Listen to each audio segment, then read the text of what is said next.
निवेश की दुनिया बहुत तेजी से बदल रही है। अब लोग सिर्फ बैंक एफडी, शेयर या म्यूचुअल फंड में ही निवेश नहीं करते, बल्कि लगातार नए ऑप्शंस की तलाश में रहते हैं। कंपनियां भी निवेश के अलग अलग टूल्स एक्सप्लोर कर रही हैं। सुरक्षित निवेश हो या फिर रिस्क पर हाई रिटर्न का वादा, आज के टाइम में बहुत से इन्वेस्टमेंट टूल्स अवेलेबल हैं।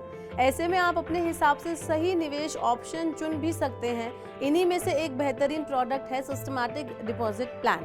अगर आपको अपने निवेश पर हाई रिटर्न चाहिए, साथ ही सुरक्षा भी चाहिए, तो आप सिस्टमैटिक डिपॉजिट प्लान को चुन सकते हैं। चलिए अब मैं बताती हूँ कि होते क्या है ये सिस्टमैटिक डिपॉजिट प्लान, और साथ ही कैसे सामान्य एफडी यानी कि फिक्स डिपॉजिट से ये अलग होते हैं। सबसे पहले जानते हैं कि क्या होता है systematic deposit plan. Systematic deposit plan एक तरीके की रिकरिंग डिपॉजिट स्कीम है, जिसमें आप एक रेगुलर पीरियड पर पैसा डालते हैं, लेकिन आप जितने पैसे डिपॉजिट करते हैं उसे क्रैश एफडी माना जाता है, और जिस टाइम पर एफडी शुरू करते हैं उस वक्त का इंटरेस्ट रेट लागू होता है। यानी कि हर डिपॉजिट पर अलग अलग इंटरेस्ट रेट होने से ज्यादा ब्याज आप कमा लेते हैं। जबकि सामान्य यानी कि जो नॉर्मल एफडी होती हैं, उसमें होता यह है कि आप एक फिक्स इंटरेस्ट रेट पर पूरे अमाउंट पर ब्याज मैच्योरिटी के बाद उसको कैलकुलेट करवाते हैं। इसकी एक खासियत यह भी है कि आप इसमें थोड़ा थोड़ा करके कई बार इन्वेस्ट कर सकते हैं। रेगुलर एफडी में जहां आपको एक साथ लमसम जमा करने के लिए बड़ा अमाउंट चाहिए होता है, वहीं इसके लिए आप महीनों तक पैसा बचाते हैं।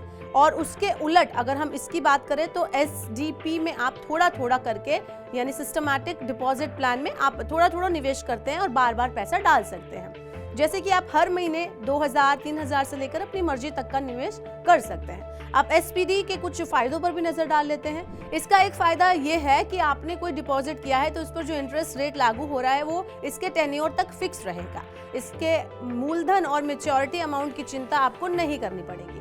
आप एसपीडी पर प्रीमेच्योर विड्रॉल का फायदा भी उठा सकते हैं। अगर कोई जरूरत पड़ती है तो आप डिपॉजिट प्रीमेच्योर होने से पहले भी निकाल सकते हैं। साथ ही आप अपनी सुविधा के हिसाब से फ्लेक्सिबल टेन्योर भी चुन सकते हैं। आपको लॉन्ग टर्म के लिए फंड तैयार करना है तो आप कंपाउंडिंग का लाभ भी ले सकते हैं और ज्यादा रिटर्न पा सकते हैं। वहीं अगर शॉर्ट टर्म की बात करें तो शॉर्ट टर्म के लिए निवेश करना चाहें तो उसके लिए भी आप निवेश कर सकते हैं। अब इसकी कमियां भी थोड़ा जान लेते हैं।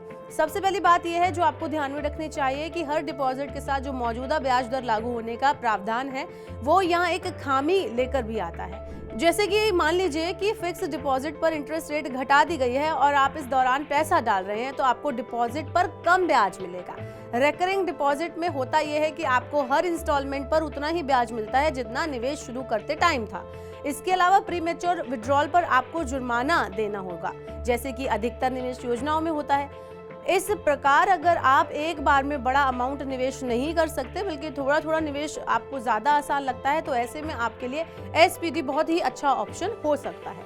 इससे आप रेगुलर इन्वेस्टमेंट पर हाई रिटर्न भी पा सकते हैं।